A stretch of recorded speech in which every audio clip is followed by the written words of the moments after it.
Hello' বন্ধুসকল, স্বাগতম জনাইছোঁ অন্য এটি নতুন ভিডিঅ'লৈ। আজিৰ ভিডিঅ'টো ব্লগ নহয়, আচলতে দুটামান কমেণ্ট আহি আছে আৰু সেই কমেণ্টকেইটাৰ এনচাৰ মই এনেকৈয়ে দিম বুলি ভাবিছোঁ। ভিডিঅ'টো ইনফৰ্মেটিভ হ'ব। আপোনালোকে ইতিমধ্যে থাম্বনেইল চাই চাগে গমেই পাইছে মই আজি কি বিষয়ে কথা পাতিবলৈ ওলাইছোঁ। কমেণ্টটো ইয়াতে লগাই দিছোঁ। তেখেতে সুধিছে যে এপ্ৰক্স কিমানমান খৰচ পৰে চিজাৰিন মানে চি ছেকশ্যন ডেলিভাৰী কৰিবৰ কাৰণে। আৰু মই ভাবিলোঁ সেইটো বিষয়ে হয়তো বহুতেই জানিব বিচাৰে, যিসকল গৰ্ভৱতী মাতৃ তেওঁলোকৰ সেইটোৱে চিন্তা হৈ থাকে। বহুতৰ আৰ্থিক মানে কথা কিছুমান আহি পৰে নহয় জানো, যে কিমানমান বা খৰচ হয়। আৰু যেতিয়া চি ছেকশ্যন ডেলিভাৰীৰ কথা আহি পৰে, কেতিয়াবা সেইটো এক্সিডেণ্টেল হয় আৰু কেতিয়াবা প্লেনিঙো কৰা যায়। গতিকে প্লেনিং কৰিলেতো বাৰু হাতত পইচা পাতি লৈয়ে কৰা যায়, কিন্তু হঠাৎ যেতিয়া চি ছেকশ্যন কৰিব লগা হয় তেতিয়াহ'লে কথাবিলাক আৰু বেছি মানে চিন্তনীয় হৈ পৰে। হয়তো বহুতৰ হাতত তেনেকৈ পইচা নাথাকিবও পাৰে হঠাৎ, কিন্তু তেতিয়া কিমান দৰকাৰ হয় কি কথা আগতীয়াকৈ যিহেতু নাজানে, সেইটো কাৰণে যদি জনাই দিওঁ মই ভিডিঅ'টোৰ জৰিয়তে হয়তো বহুতৰ ক্ষেত্ৰতে সুবিধা হ'ব, প্লেনিং কৰা সকলৰ কাৰণেও। আৰু যিসকলৰ এক্সিডেণ্টলি হয় তেওঁলোকেও হয়তো গৰ্ভৱতী যদি কোনোবা আছে তেতিয়াহ'লে সাজু হৈ থাকিব পাৰিব। সেইটো কাৰণে ভাবিলোঁ আজিৰ ভিডিঅ'টো এনেকৈ কৰি আপোনালোকক জনাওঁ। মোৰ হাতত এই ফাইলটো দেখিছে। মোৰ ব্লগ যিসকলে চাই থাকে গমেই পাব, মোৰ গোটেই প্ৰথমৰ পৰা ট্ৰিটমেণ্টৰ গোটেইখিনি বস্তু মই ইয়াতে ৰাখিছিলোঁ। আৰু তাৰপিছত যেতিয়া মই হস্পিটেলত এডমিট হ'লোঁ, তাৰ লগতে আমাৰ গোসানীৰ মানে নৈৰ সকলোবোৰ কাগজ পত্ৰ, হস্পিটেলৰ বিল, হস্পিটেলৰ ৰিলিজ লেটাৰৰ পৰা আদি কৰি তাইৰ বাৰ্থ চাৰ্টিফিকেট চববিলাক মোৰ এই ফাইলটোতে আছে। গতিকে আজি হস্পিটেলৰ কথা যিহেতু ক'বলৈ ওলাইছোঁ, গতিকে এইটো লৈ আহিছোঁ। মই মুখেৰে এনেই কৈ দিলে কিবা এটা আপোনালোকেতো বিশ্বাস নকৰিব নহয় জানো। গতিকে যি ক'ম আজি একেবাৰে মানে উদাহৰণসহ বিলসহ আপোনালোকক দেখুৱাম। আৰু সেইটো মানে মই ভাবিছোঁ বহুতৰ হয়তো মানে সহায় হ'ব তাৰ পৰা। আৰু মই এইখিনিতে ক'বলৈ লৈছোঁ, মই তেজপুৰত থাকোঁ। যিসকলে মোৰ ব্লগ চাই গমেই পায় মই তেজপুৰৰ জীয়ৰী আৰু বৰ্তমান ওৰাঙৰ বোৱাৰী। কিন্তু তেজপুৰত যিহেতু হস্পিটেলৰ সুবিধা ভাল, গতিকে মই ডেলিভাৰী ইয়াতেই কৰাইছিলোঁ, ডাক্তৰকো ইয়াতে দেখাইছিলোঁ। আৰু মই তেজপুৰৰ BK মেম'ৰিয়েল হস্পিটেলত মোৰ ডেলিভাৰী কৰাইছিলোঁ। আৰু BK মেম'ৰিয়েল হস্পিটেলো সেয়া নিজৰ ইচ্ছামতেই বাৰু চিলেক্ট কৰি লৈছিলোঁ। মই আগৰ পৰাই ভাবি আছিলোঁ যে BKতে কৰাম বুলি।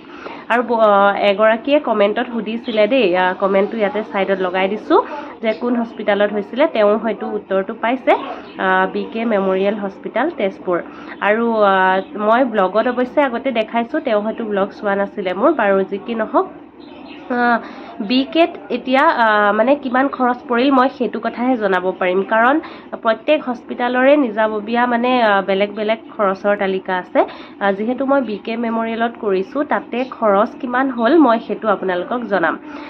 মই যেতিয়া ডক্তৰৰ লগত কথা পাতিছিলোঁ, ডক্তৰে বহুত কেইখন হস্পিটেলৰ কথা কৈছিলে। তেজপুৰত যিহেতু বহুত হস্পিটেল আছে আৰু গোটেইবোৰে বহুত ভাল ভাল হস্পিটেল, টাইমছ হস্পিটেলকে আদি কৰি তাৰপিছত অনন্ত মেম'ৰিয়েল আছে, স্কাইলাৰ্ক আছে, BK মেম'ৰিয়েল আছে, লগতে দৰিকা হস্পিটেল আছে, সুখদা নাৰ্ছিং হোম আছে, বহুত আছে তেনেকুৱা যিবিলাক ডেলিভাৰীৰ কাৰণে বহুত বেছি ভাল হয়। প্ৰত্যেকখনেই ভাল হয়, কিন্তু মই নিজৰ চইচতে BK মেম'ৰিয়েল বাছি লৈছিলোঁ। মানে কিবা এটা থাকে নহয় কিছুমানৰ, সকলোৰে নাথাকিব পাৰে, কিন্তু মই মানে আগৰ পৰাই শুনি BKৰ কথা, গতিকে ভাবি থৈছিলোঁ যে তাতেই কৰিম বুলি।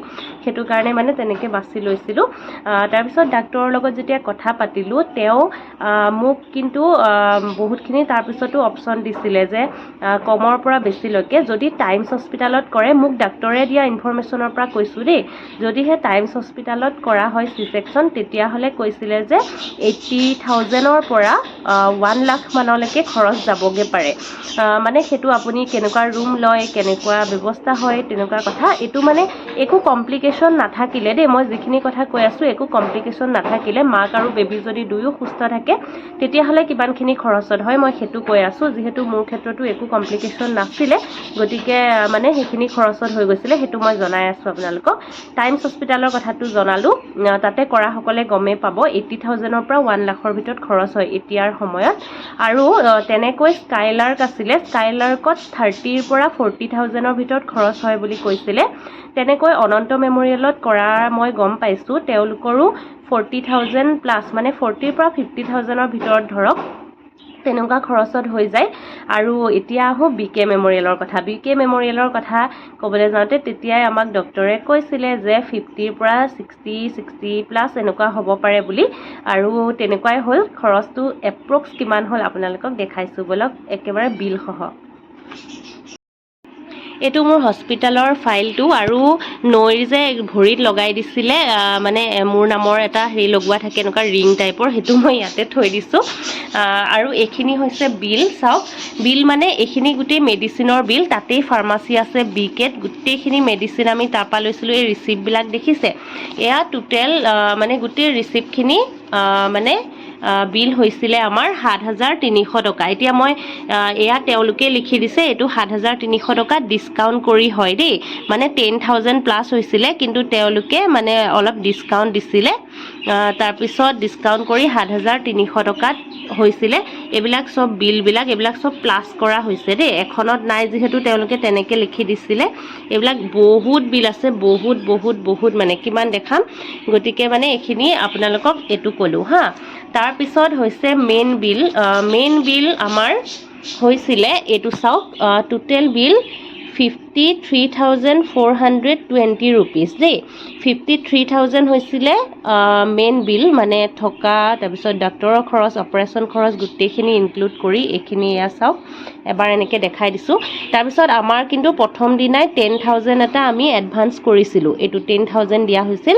আৰু তাৰপিছত 43,000টো লাষ্টত যেতিয়া ৰিলিজ লৈছোঁ তেতিয়া 43,000 দিছিলোঁ। এইটো 43,000 দি মানে টোটেল 53,420 ৰুপিজ এইটো দিলোঁ। আৰু আপোনালোকে মেডিচিনৰ বিলটো দেখিছেই, মেডিচিনৰ বিল হৈছিলে 7,300 টকা, মানে 60,000+ হৈছিলে আমাৰ বিল, তাকো ডিছকাউণ্ট কৰি কিনে দেই। এইখিনি যেতিয়া আপোনালোকে গোটেইখিনি মাৰি চাব টোটেল বিলখিনি, মানে আমাৰ MMLSAYত এপ্লাই কৰিছে ইঞ্চুৰেঞ্চত, তেতিয়া আমি মাৰি চাইছিলোঁ টোটেল 63,000+ হৈছিলে, মানে 63+ হৈছিলে, কিন্তু আমি 60,000 অলপমান 60,000 আৰু চামথিং মানে 200-300 এনেকুৱা কিবাত মানে আমাৰ গোটেইখিনি হৈ গৈছে।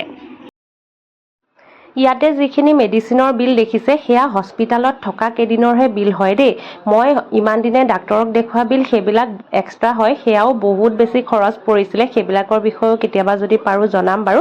কিন্তু এই গোটেইখিনি একদম চেলাইনৰ পৰা লৈ দৰৱ পাতি গোটেইখিনি হস্পিটালত থকা কেইদিনৰহে হয়, আৰু থকা কেইদিনৰ খৰচে পৰিছিলে সিমানখিনি 10,000+, কিন্তু আমি ডিছকাউণ্ট কৰিহে এইটো দামত পাইছিলোঁ, জনাই দিলোঁ আপোনালোকক।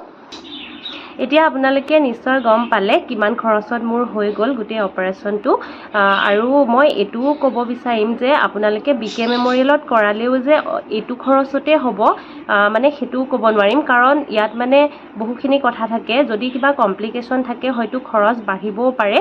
মোৰ যিহেতু তেনেকুৱা একো নাছিলে, আৰু লগতে কেবিনৰ কথা থাকে। মই যিহেতু কেবিন লৈছিলোঁ, ইয়াতে জেনেৰেল ৱাৰ্ড থাকে, কেবিনৰো বহুত ভাগ থাকে। আপুনি কেনেকুৱা ধৰণৰ কেবিন লৈছে সেইটোৰ ওপৰত পইচাটো মানে বেলেগ ধৰণৰ হয়। মোৰ খৰচ হৈছিলে ইমানখিনিয়ে। আশা কৰিছোঁ কমেণ্ট যিগৰাকীয়ে কৰিছিলে তেখেতো উপকৃত হৈছে আৰু আপোনালোকেও জানিব পাৰিছে।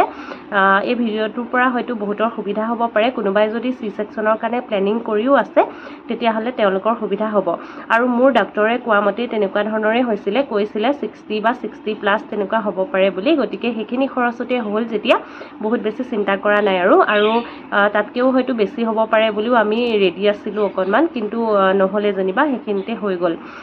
সেইখিনিয়ে আৰু আজিৰ ভিডিঅ'টোত ক'ব লগা কথা এইখিনিয়ে আছিলে। আৰু দুটামান কমেণ্ট আছিলে, ভাবিছোঁ সেইকেইটাও ভিডিঅ'ৰ মাধ্যমেৰে জনাম, কাৰণ ভিডিঅ'কেইটাও ইনফৰ্মেটিভ হ'ব, আপোনালোকেও জানিব পাৰিব।